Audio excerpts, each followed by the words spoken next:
Thank you everyone for joining us today. I'm just going to give it a few minutes while everybody else logs in, and then we'll kick things off shortly.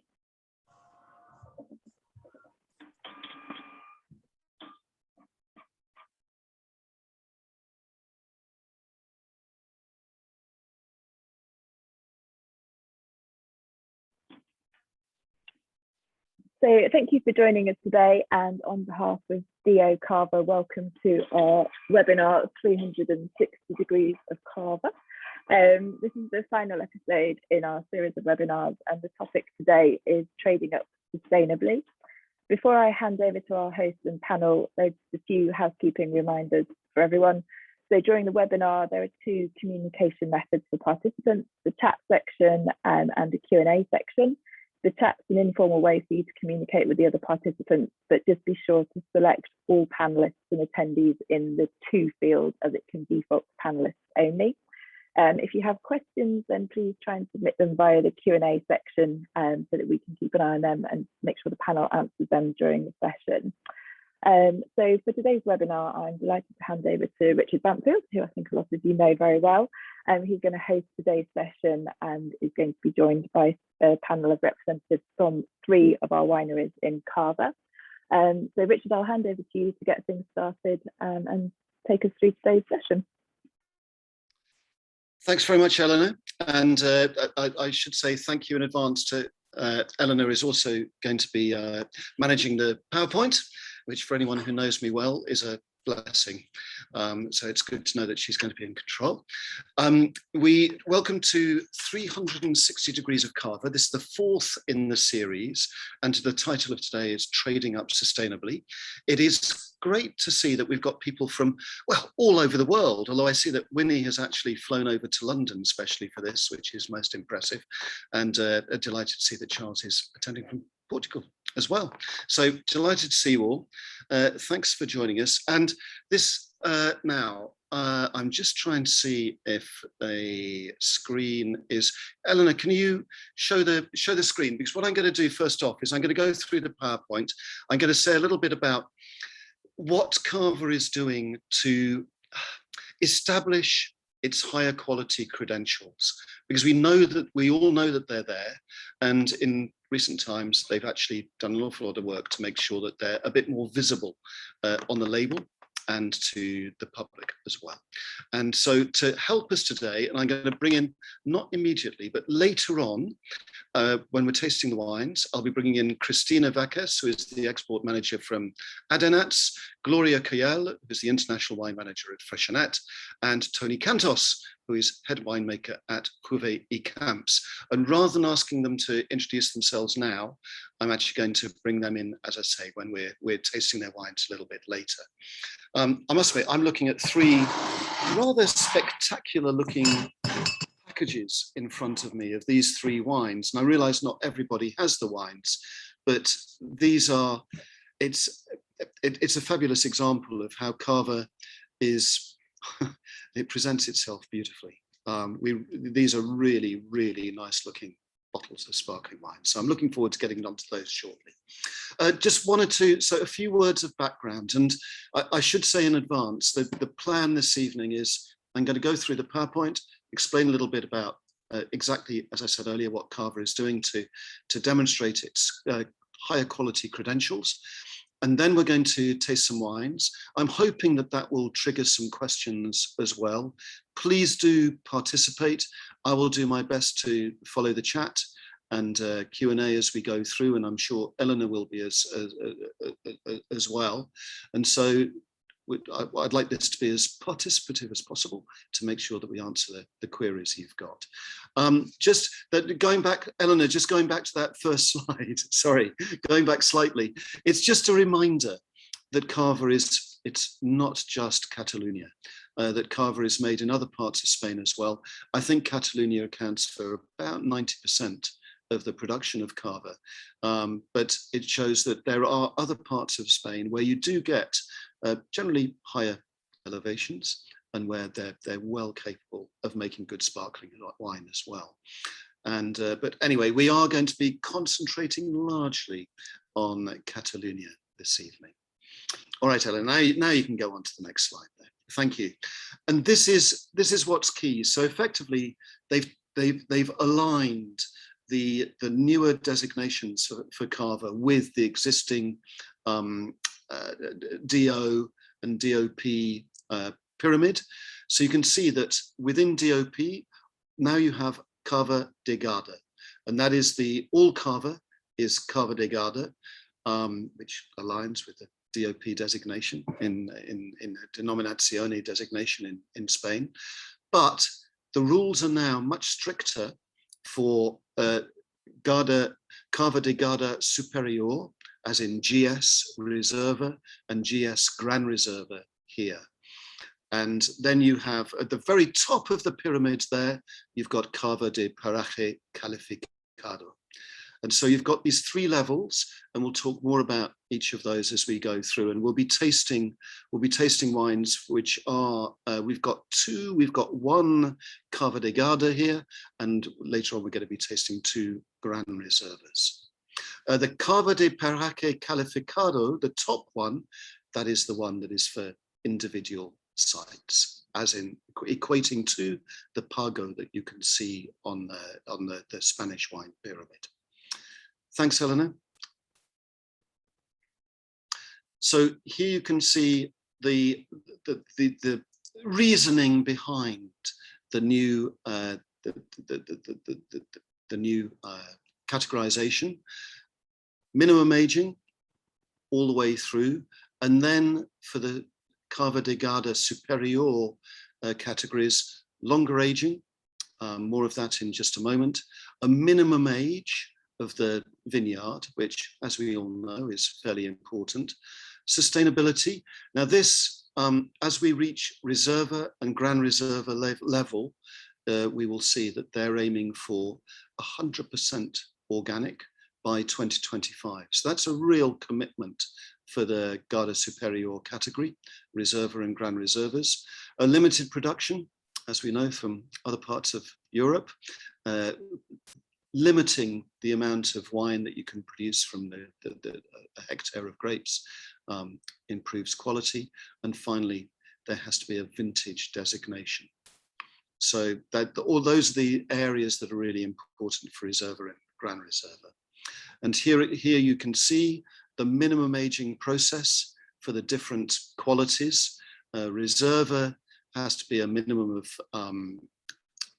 18 months for Reserva, 9 months for Cava de Garda. So 9 months of Cava de Garda is going to be your easier drinking, fruitier, slightly lighter styles of Cava, and then 18 months for Reserva, 30 months for Gran Reserva, and 36 months for Paraje Calificado. So, you know, that's a significant commitment to the aging process. We know how expensive the aging of sparkling wine is, so we can see what that sort of commitment entails. And you can only imagine, I mean, some of us are lucky enough to have visited Cava in the past, or Catalonia, and so we've been down to the cellars of some of the producers there, and we know how extensive they are. Well, you can imagine they're probably going to need even more space to keep the bottles than they've got at the moment, and they are extraordinary. The scale of the cellars already is astonishing, and now they're probably going to have to make them even bigger. There we go. So Cava de Garda, going through the different styles of the wines here. Cava de Garda, a minimum of 9 months, and as I say, this is where we're looking for the fresher, fruitier style, lively, fast-moving bubbles. It's making me thirsty just thinking about it. And then Cava de Garda Superior Reserva. And I should say, on the label, I don't think that you'll see it on the back label there, as you can see the sort of that band on the back label. You'll see Cava de Garda Superior, but on the front label, I imagine you will mainly see the word Reserva, and in the case of Gran Reserva, Gran Reserva. So, but they will have to be within these categories for European regulations, obviously. And so with Reserva, you have greater richness, complexity, both on aroma and on the palate. I would say with that extra time on the lees, abundant bubbles, but probably better integrated fizz as well, because we know that that extra time on the lees, it just helps the fizz settle down a little bit and integrate better into the wine, but still retaining the freshness on the aftertaste that is the hallmark of good quality sparkling wine. And then for Gran Reserva, minimum of 30 months on the lees. Obviously increasing the aromatics, increasing just the character of the wine, and gradually gaining a little bit more complexity. And then with the Paraje Calificado, 36 months, which as you'll be aware, that is the minimum aging period for a vintage champagne, for instance. So, you know, that's the sort of quality level that you've got in other parts of the world. And here we're looking, so here we're looking for a particular product of a particular place. And we'll return to this later, because I think this is a relatively, well, it's definitely a new category. And I think it's a relatively new concept as well. And so I'll be interested to hear what our panelists have to say in terms of how well advanced Cava is with this style of wine, and whether we are finding wines already that demonstrate very clearly a sense of place. But above all, we're looking at wines that are synonymous with high quality uniqueness and personality. Thanks, Helena. And here we have some examples of Paraje Calificado from some of the top producers here, the labels that you might see, and the names of the vineyards that you might see on the labels. So these are the ones that I guess we'll be looking out for in due course. We haven't got any of those this evening, but I'm looking forward to trying those in future. And it is going to be fascinating, because we know that generally the process of making a high quality sparkling wine, it is that second fermentation in the bottle, the aging on the lees, the autolysis. Some would argue that becomes more important, that the way the wine's made is more important than sense of place. But I suspect we're putting the cart before the horse there. And who knows, I think we will find that certain regions do get, certain vineyards do have a distinctive character. Right, so that gives us an idea about the relative, the new categories of Cava. I'm sorry, I've whizzed through that, but that's because I'm thirsty and I'm keen to get onto the wine tasting, and I'm keen to get onto the conversation that I hope will result from this. So what I'm going to do now is I am going to open my bottle of Freixenet. I have the Freixenet Cordon Negro, which you can see very clearly here. And Gloria, I'm going to bring in you here. Now, I should say that everything I know about Cava, I have learnt from Gloria, because I was lucky enough to spend a couple of days in Catalonia with Gloria, probably 5, 6 years ago now. Yeah. And so, which was fabulous, both in the cellars, in the vineyard. And I particularly remember, Gloria, the laboratory as well. And it was extraordinary, some of the work you were doing with yeast, particularly the research you were doing. And I think I'm right in saying at Freixenet that you actually cultivate your own yeast. Absolutely, for fermentation and all that sort of thing. It was an astonishing visit, and it taught me so much, some of which sadly I'm old enough to have forgotten, but a lot of it has remained. Okay, some of which may come out. So Gloria, tell us a little bit about the Freixenet Cordon Negro, which I see now has Gran Selección on the front label as well. Okay, I mean, well, Cordon Negro, I guess. First of all, hello, hola, everybody. Thank you for sharing and for letting us share our products with all of you. I don't know how many of you have a bottle with you, and also how many of you haven't tasted Cordon Negro for a long time, because sometimes when you are so familiar with a product like Cordon Negro, leading many markets in the globe, well, I mean, sometimes you forgot on how it tastes, because as you tasted many years before, you forget about the product. But if you haven't tasted lately, Cordon Negro has been evolving over the years to a more fresh, updated to what the consumer is demanding nowadays, for young, fresh, and crisp cavas. So, and this is why we need such a high top technology, Richard, as you are saying, and the lab and on the cellar, because we really need to control all the process and the winemaking technology at Freixenet for Cordon Negro. Cordon Negro is a blend of Macabeo, Charbel, and Parellada. So for the local grapes, where we can say we are quite experts on this, and we always look for having a fresh, crisp, easy to drink product. We try to avoid all kind of bitterness. So we aim for a profile looking for more citrusy, primary aromas. We don't look for a high complexity, because this is not what the consumer is looking for. Cordon Negro, they look for a sophisticated product, but aging time is around 9-12 months, 15 maximum. And it must be a product that it suits for many occasions, as a welcome glass, as a wine for party, and looking for versatility mainly. And this is and also the sweetness is quite everybody's darling, we could say. No, I mean, it's 9 grams, which is not too sweet, not too dry. Well, I don't. And this is the main profile of Cordon Negro, no? But a touch of complexity, because I mean the aging time is there. This is not a prosecco. This is a product that has been aged minimum of 9 months, which says a lot, and it's quite a lot. But primary fruits and freshness are dominating, with the base of this yeastiness character that it's there, just supporting. You know, it is, Gloria, it's a wine that I actually drink relatively regularly, because I think it's stunningly consistent, and I really enjoy the flavors.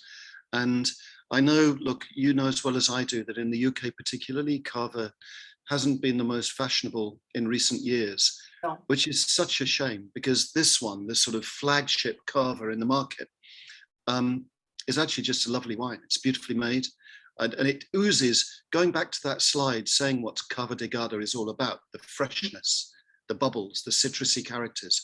This does all of that, and it's just a really satisfying sparkling wine.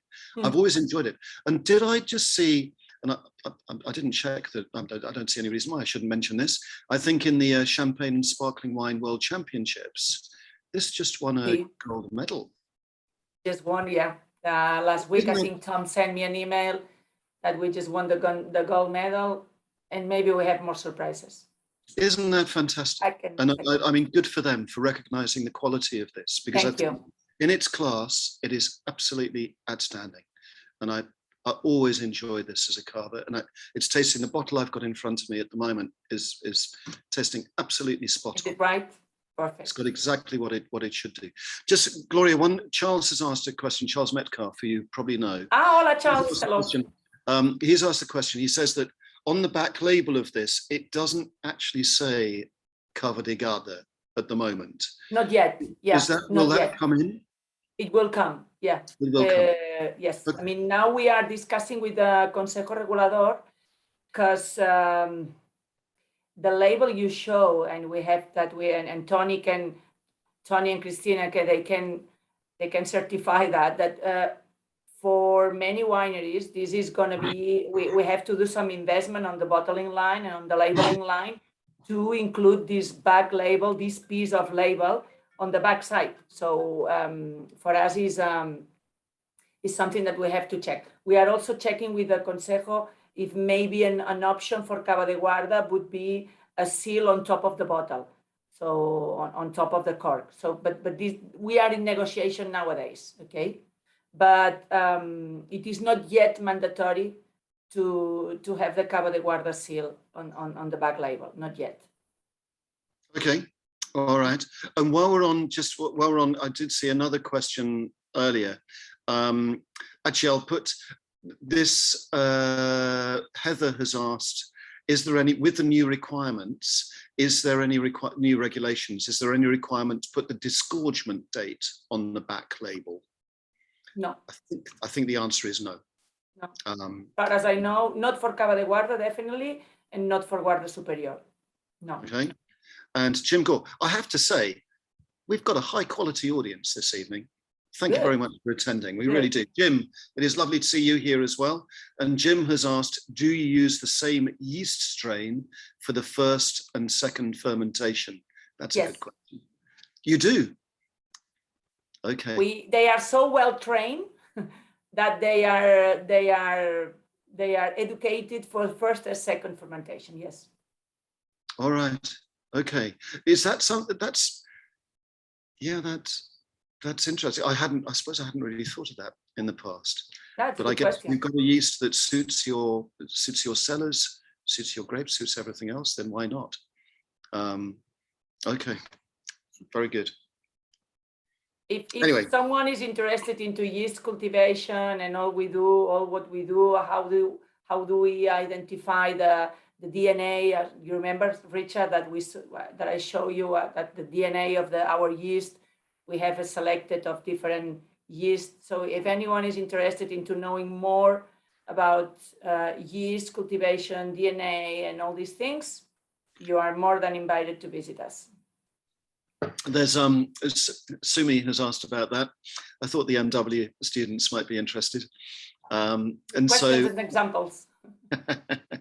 Sumi, do say if there's something specific you would like Gloria to say about the yeast, do say. But it is a yeast that you've developed yourselves, isn't it? At Freixenet. Exactly. I mean, we selected yeast from grapes in the area, and we have like 20 different types identified, and now we are working with one.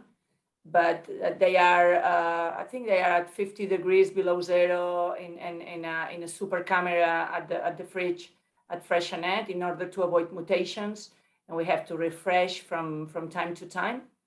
And yeah, they are well trained to deliver. I mean, you have seen at Freixenet, we have tanks of not for fermentation, but we have tanks with a capacity of 1 million liters, 300,000 liters. So we need to work with the highest technology, because for us, if we make a mistake, it's not a mistake with 50,000 bottles. It's a mistake with 4 million bottles, for instance, with Cordon Negro. So for us, technology and quality control is number one. Yeah, absolutely. Okay. And just a question on that. So does that mean, because you've got your own yeast strain, when you're doing a tasting, when you're doing a benchmark tasting of Cavas, which I'm sure you do from time to time, can you spot yours because of the yeast that you use? Does that make enough difference to give it a distinctive character? Not with the yeast. No, I mean, you don't, not in a tasting. I mean, okay, all right. We identify the profile, but it's the global profile. It's the yeast, because sometimes you know that the yeast, our yeast, sometimes they give a little bit of a touch, and maybe you can find it. Then together with a liquor of expedition, it's a group of things that give you the clue. Yeah. Okay. All right. And the question has been asked. You mentioned that you've got some fairly large tanks that go into the production of Cordon Negro. Are you able to say what the total production of Cordon Negro is? A ver, Cordon Negro. I think Cordon Negro is around 15-20 million bottles, but I should check the last numbers. But it's around 15-20 million bottles. It's substantial. Yep. Okay. Well, look, Charles has said that the notes, you won't have had a chance to see the notes in the chat, but I think people are really enjoying this wine, and I can see why. I think it's really well done, and it sets, if you've got the top brand in Cava setting this quality standard at this level, that gives a pretty clear signal to everybody else, I think. I mean, so, just to finish this part, I mean, when we make Cordon Negro, we are very aware that we are exporting to 130 markets. I mean, we are selling Cordon Negro in 130 countries. When you know that, the wine has to fulfill many needs, many styles, many different types of consumers. So it has to be like a democratic taste, but at the same time, it has to be good with quality, with a certain complexity, good fruit. And as you said, I mean, being consistent over the years, and this is very important. So this is for me the most challenging point for Cordon Negro, having consistency and having the same level all over the world, the same quality. Well done. I think it's tasting beautifully. And Gloria, I will let you take all the credit for it. Thank you. Very good. Right. Gloria, I will come back to you later because I've got one or two, I'll probably have other questions for you. I'd like to move on to the other wines. Actually, I'm just going to quickly check the Q&A and just in case. Okay, so yes. Can you just say what are the biggest two questions about markets, Gloria? What are the biggest markets for Cordon Negro? For Cordon Negro, because Carta Nevada, which is the other icon at Freixenet, Carta Nevada, we sell it more in Germany and Spain. Cordon Negro is more Anglo-Saxon markets, so US and UK are number one, and then it's Japan. All right. Okay. All right. That's good. Okay. Oh, that's a nice market. Okay. It is. Well, the Japanese are very good. They always appreciate finesse. Very demanding. Yeah. All right. Very good. All right, Gloria. Thank you. Okay. Thank you. I'll you a little bit later. Now we are going to move on, I think, to the Adernats with Christina. Is that right, Eleanor? I think that's next on the slide. I think if we can move on. Christina, hello. Hello, Richard. How are you? While we're probably just coming up on the PowerPoint. There we go. We have the Adernats. Christina, do you want to just introduce yourself briefly and the wine we've got here, which is the most fabulous package. I'm very excited to have this in front of me. Thank you. Well, Adernats, we are a cellar 100 years old. 100 years history, but as we are a cooperative, we were starting bottling our own cavas and wines 20 years ago. So we are quite young, bottling our own products. So after Freixenet, it's like a big change. But I'm in the cellar, so you can see it here. It's modernist cellar from 1990. So now more than 100 years old. And the particularity for this cava, I will say, is the Macabeo. It's 50% Macabeo, 50 Xarel·lo. But Macabeo in this area,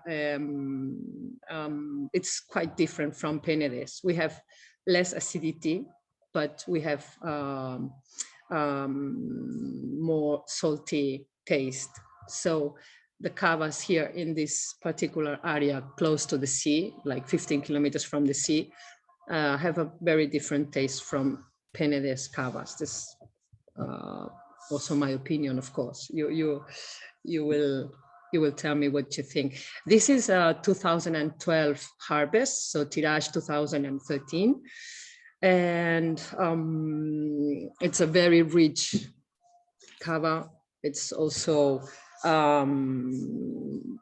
more gastronomic, I think, to eat with, and the idea is to do a very pure, as the name says, very pure cava without any dosage and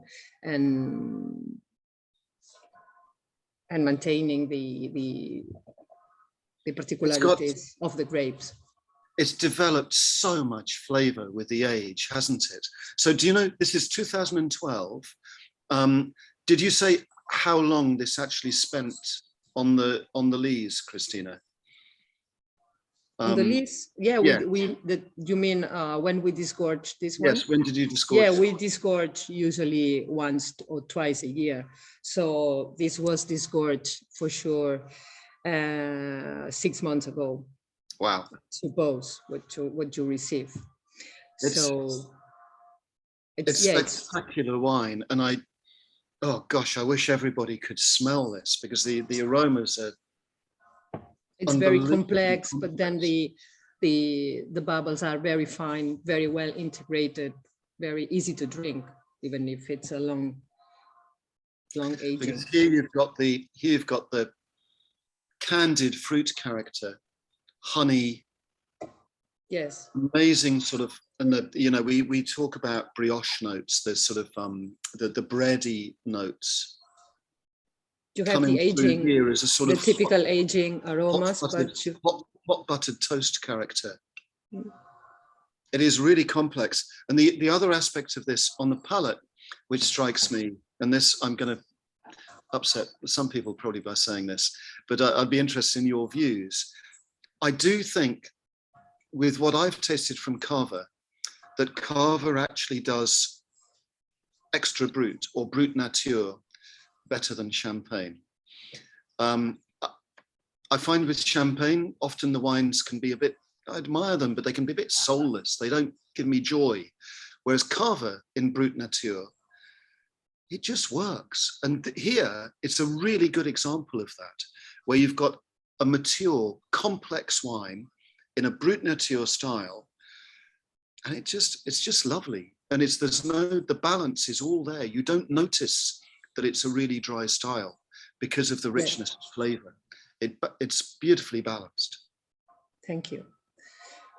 Yeah, we have a lot of sun, and the grapes have sugar enough to do a brut nature without the necessity to add sugar or dosage after that. So I think it's the particularity also of our weather and terroir. I'm going to ask a question now. I'm going to ask it of you, Christina, because you're on, but either Gloria or Tony might have a view on this, in which case, please come in. Do you think it's the indigenous Spanish grape varieties for Cava which enable it to convey, to do the brut nature form so well, as opposed to Chardonnay and Pinot Noir? And I wonder if it's the grape varieties that give you an advantage. And of course, with Cava, plenty of Cava is made with the Champagne grape varieties. So I'm just wondering if any of you have a view as to whether the Spanish grapes are better suited to the brut nature style than the French grapes. Tony, I see you've come in here as well. Hello. Well, I think it's like Christina said, it's more a matter of climate than a matter of grape variety. Our climate and our varieties which are adapted to this climate are lower in acidity than French grapes. And our climate leads to a complete ripening, which does not usually happen in northern climates. So we do not need that amount of sugar to balance the acidity. And if you have this combined with a long aging in which the lees also enrobe the acidity, it is much easier and much drinkable zero dosage Cava than a zero dosage champagne. I'm speaking in general terms. Of course, there may be zero dosage champagnes which are masterpieces and Cava. But then you need a longer aging than we need. No? Yes. They as I said, with medium aging like 30, 36, well, medium on the high term, 36 months, you get this acidity well balanced. Well, maybe a much more acid wine needs much more time to get this balance done. And anyway, this is an organoleptic balance. That is what you feel in your mouth, but the acid is there and you are drinking it. So if there is a lot of acid, you will notice it or you will feel it. Maybe not when you drink, but the day after. Okay, well, certainly in this wine, I mean, Christina, I think it's beautiful. I'm so pleased you've suggested this wine because I think it shows beautifully. And there's some astonishing tasting notes in the chat. I don't know whether you're allowed to use any of those on your website or for the future, but there's some great tasting notes here, which are way more detailed than anything I offered earlier. So you might want to have a look at some of those because there's some really nice notes and some recommendations as to what it's tasting well with. Marinated boquerones with home-baked bread. Oh, yes, absolutely. Yeah, there's some lovely tasting notes there. So I think this wine is being very much enjoyed. It's a beautiful example and just shows how that extra aging one produces complexity, but still retains the freshness. And that's the key, isn't it? That even with the extra aging, it still finishes fresh and makes you want to have a second glass. That is lovely. I've got whole bottles of these wines to myself, and I sort of feel I probably should be sharing them with someone. Because thank you, Richard. Cheers. Cheers. Cheers, Christina. Thank you. That is something of a treat. Wow. Okay. That is, and do you think, just actually, Christina, I'm just going to come on to, so while we're talking about that, I do have one further question. Do you think that with climate change and with a warming climate, that actually this sort of style, Brut Nature, is probably going to become a little bit more mainstream with Cava in the years ahead? If we've said that Cava is well equipped to make this style, and it is due to the climate and the ripeness of the grapes, then this really could be an area which Cava could make its own, it seems to me. It's our climate is already quite extreme, very lack of rain, very hot in summer, but we have the sea. And every night every afternoon we receive the marinada, the wind from the sea that refreshes the grapes, that also avoid the humidity. So I don't know if we will suffer as much as maybe in other areas, because we are already suffering a lot for as usually. So I don't know what will happen. But the grapes already, we have low, in this case, we have low production, and we do the harvest really on time to elaborate this kind of sparkling. So everything is done really on purpose, and small quantities also. Yeah. Well, it's really different as if you do a huge amount of bottles. Well, Christina, thanks so much for introducing this wine. I must be honest, you're welcome. It was a new name to me when we met the other day and for this tasting, and it's a real discovery. It's beautiful. Thank you. The cellar is Vinícola de Nulles, which is a cooperative, I think, isn't it? Yeah, it is still. Yeah, well, it's 70 associates. Well, it's a shining light. And talking about the Cava de Paraje, we are not sure if we can maintain this, because the Adernats or Vinícola is not the owner, but the associate is the owner of the vineyard. So now we are waiting of what will be happen with this. So we do this Cava from one plot. Excuse me. From one plot and one owner, but now I don't know what will be happen. Maybe we cannot continue with this. Well, that would be a real shame if you can't. I'm sorry, the train is passing once a day, and it's now. All right. Okay, good. Well, look, we could hear you loud and clear. So thanks very much, and I hope that you are able to produce the Paraje? No, Because we that's will do, not but there. maybe we cannot use the word Cava de Paraje. We're not sure about that. All right. Well, time will tell. Thank you. We'd probably better not get into the politics. No. Then I'd be out of my depth as well.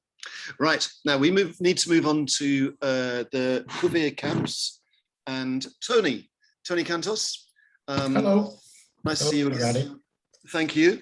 And while I'm opening my bottle, which I'm very much looking forward to here, this is a wine, look, from a purely personal point of view, one of the joys of going to Spain is that I've been able to find this wine more regularly than I can in the UK. And so I have very much enjoyed drinking this in the past.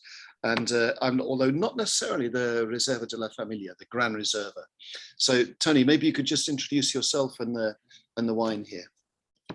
I am Tony Cantos. I'm the head winemaker at Juve Camps.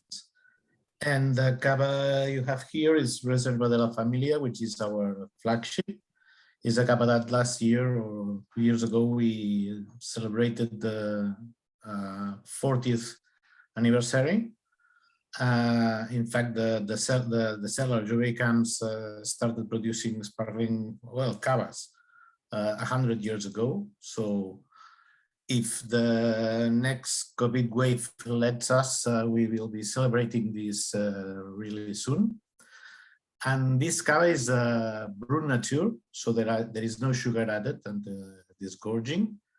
It's Gran Reserva, Cava de Guarda Superior Gran Reserva, because in the bottle you have there, it's been 40 months aging on its lees.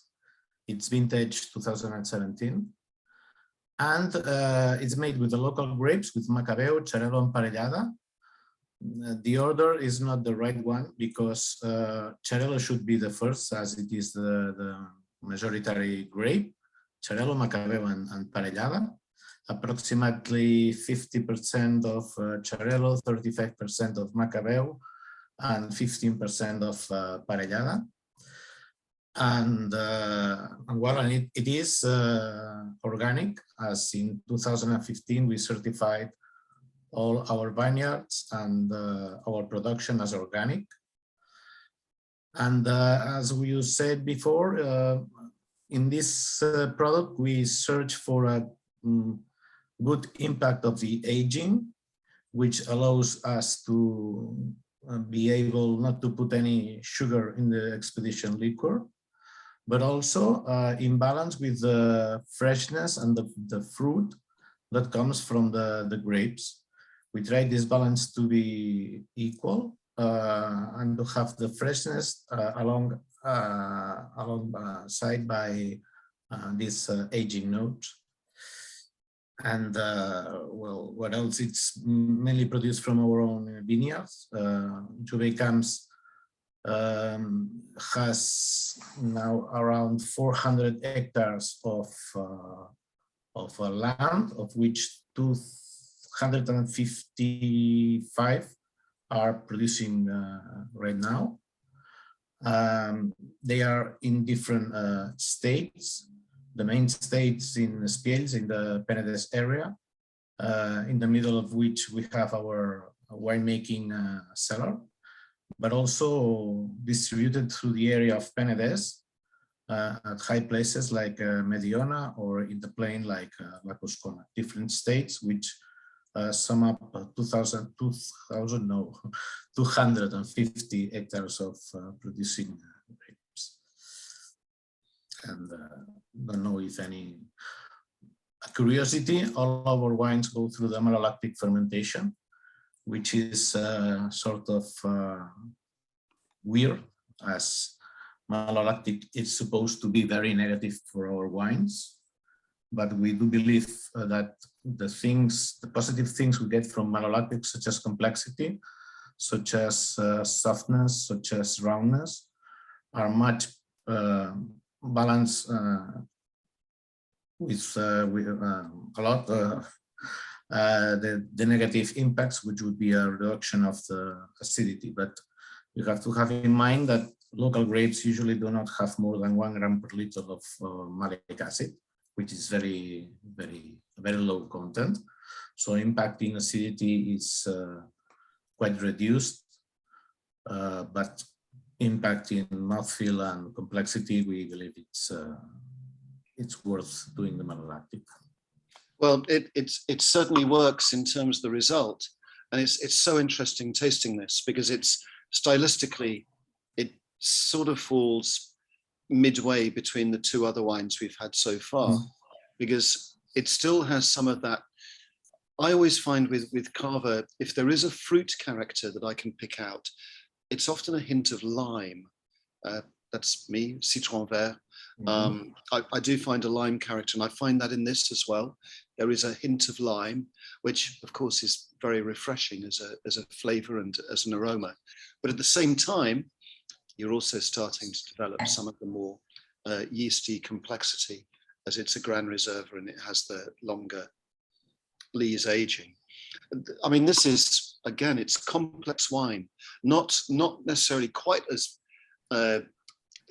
extraordinary aromatics as the Adernats because of its extra age, but beautiful, really lovely wine, wonderful freshness.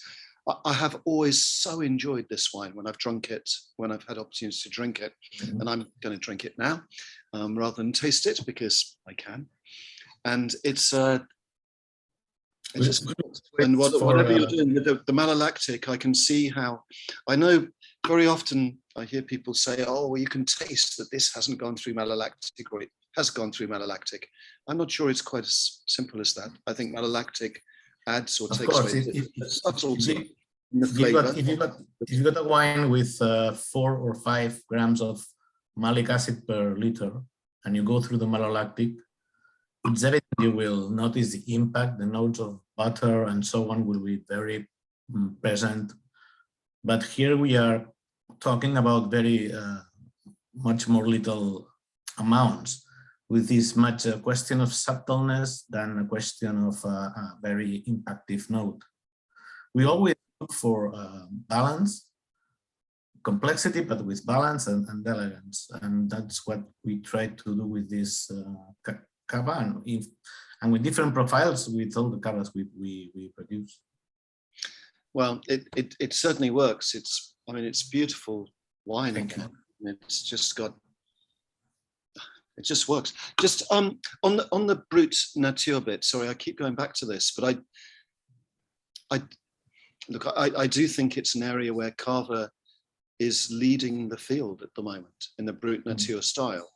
Do you know, have you any idea what percentage of Cava production is Brut Nature at the moment? Sincerely, I do not have any idea of the global percentage. In our case, I can tell you that it's around 75% in the Juve Camps. Of Juve Camps. Okay. Yes. All right. I don't have the numbers for all of the camps. All right. So it's very, very important to Juve Camps. Gloria, do you know, have you any idea generally for Cava generally, what percentage of production Brut Nature would be? It changes a lot from the domestic market to export. And even within the domestic market, and Tony, correct me, or Christina, Brut Nature is much more important in Catalonia, in the area of Barcelona and surroundings, and in País Vasco, San Sebastian.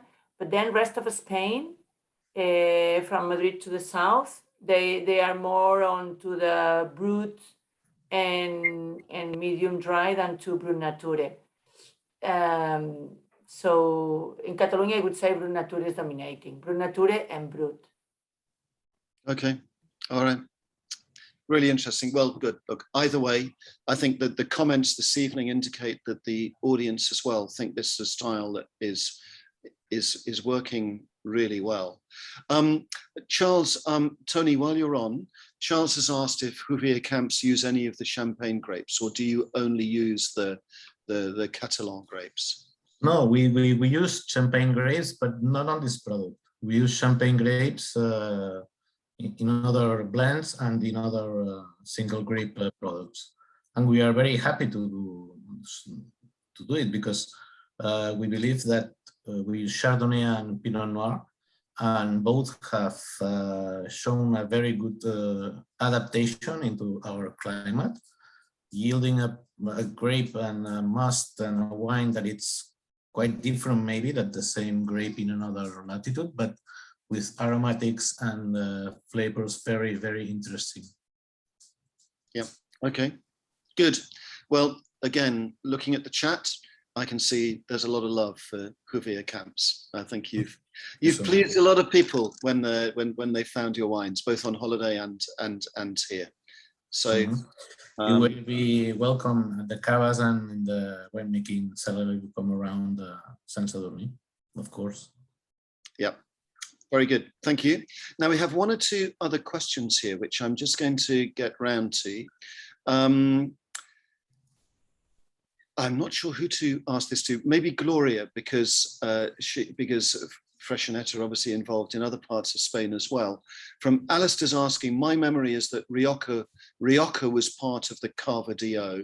Am I correct in that? And I think that's right, isn't it, Gloria, that you can produce Cava in the Rioja area as well? I think it was one winery. Oh, right.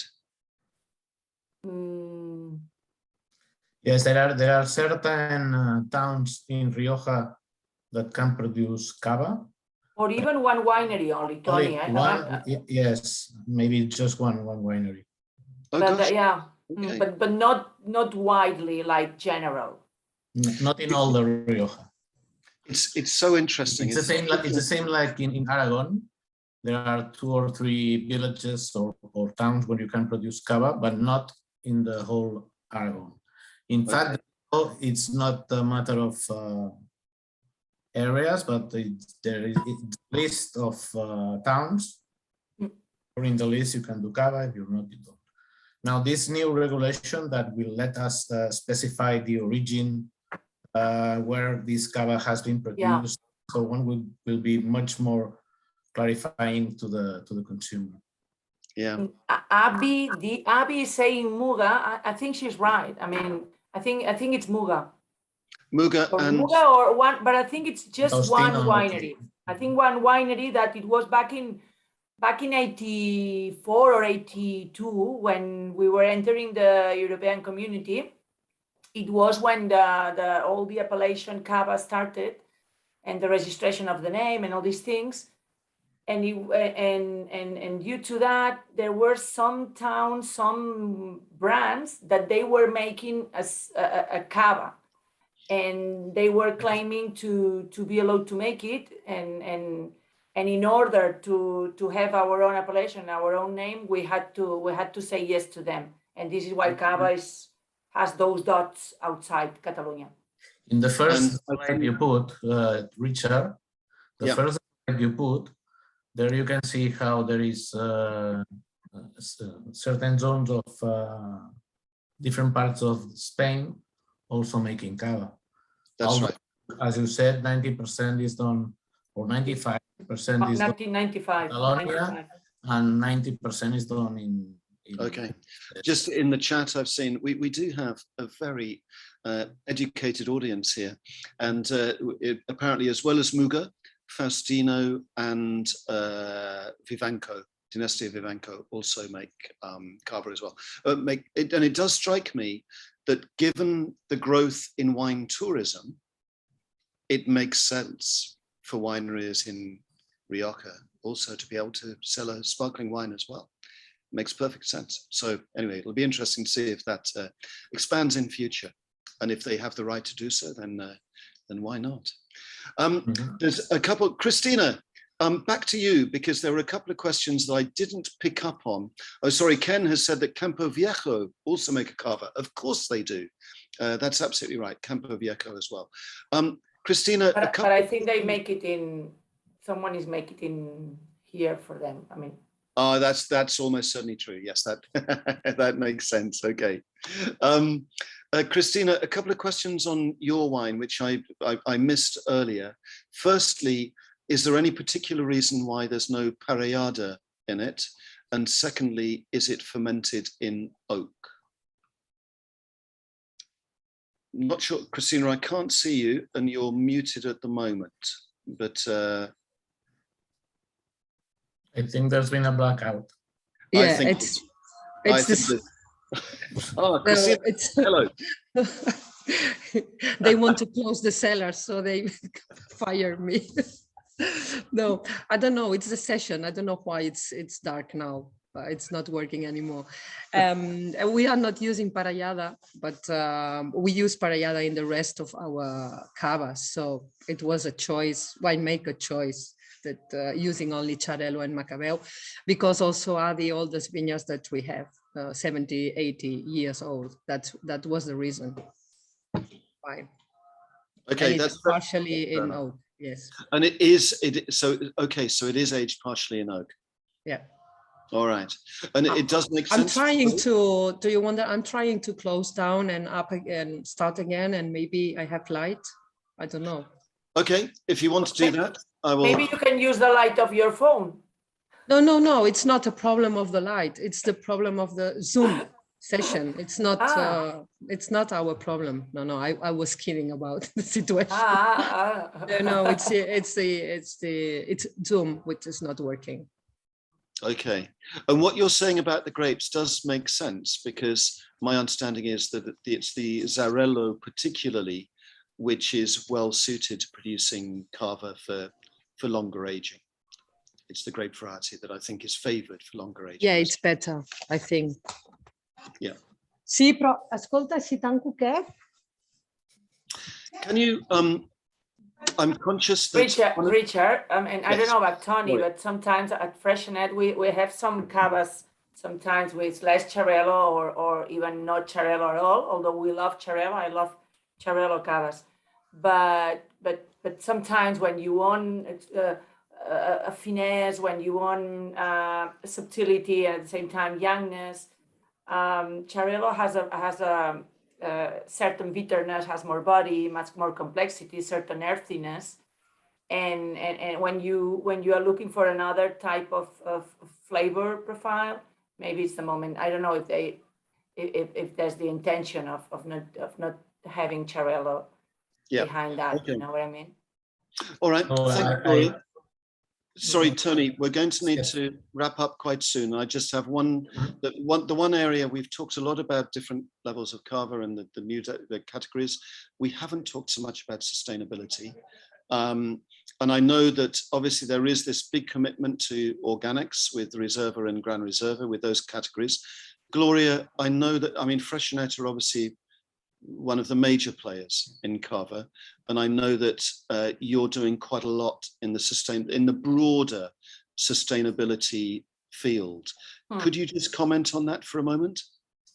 Yeah, as we were saying the other day, sustainability, I mean, we are aware that organic is something that consumer is demanding, and it's trendy all over the world. The Nordic markets are crazy about organic, but organic is only about the soil and the cultivation. It's not a holistic system. So sustainability is more about a holistic system.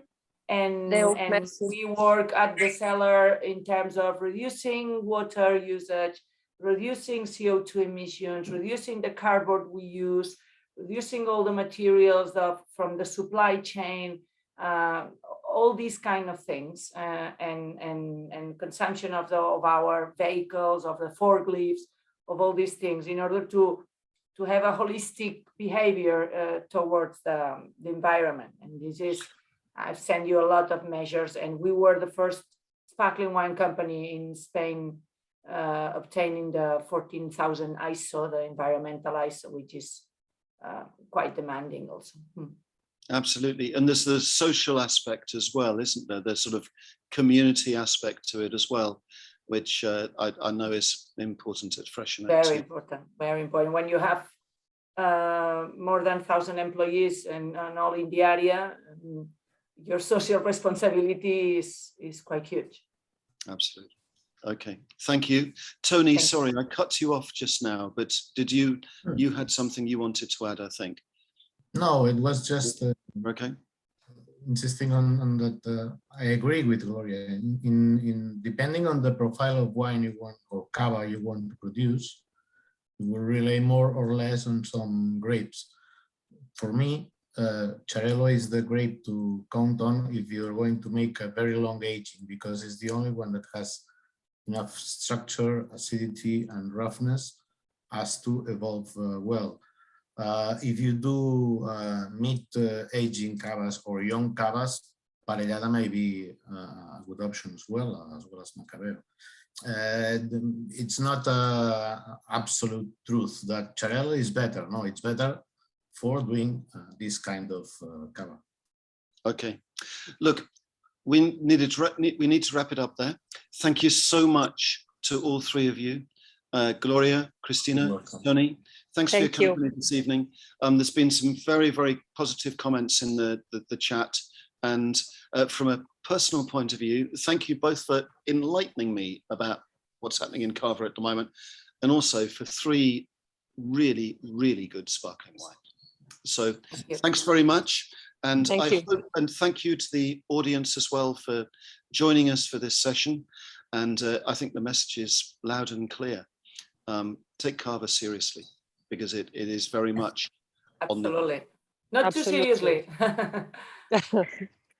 Thanks, Richard, and thank you, Tony, Gloria. Yes, everybody. Great session. We'll share the links to previous webinars if anyone's missed them and wants to listen again. And yeah, thank you all for joining us, and enjoy the rest of your evening.